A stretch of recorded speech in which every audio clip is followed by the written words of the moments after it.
Grabitjet me maska rikthehen këtë radhë në qendër të Tiranës duke goditur për të disatën herë një argjendari në zonën e Selvis. Rreth orës 10, dy persona me maska që udhëtonin me një motor pa targa kanë ndaluar para argjendarisë Gold.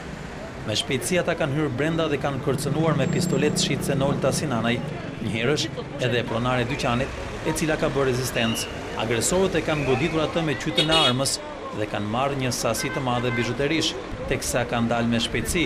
Ata kanë qelluar një herë në ajër me pistolet.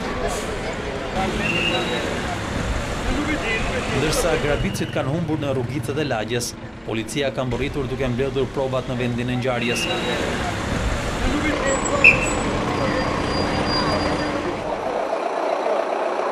Kjo argjendari është grabitur disa herë gjatë 3 viteve të fundit.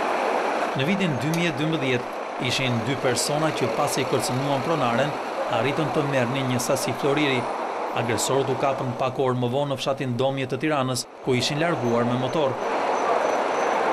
Ky dyqan është në pronësi të vajzës së Rapo Sinanaj, i cili u ekzekutua në tetor të vitit 2011 në argjendarinë e tij, pranë Unazës, nga grabitësi serial Viktor Gushi.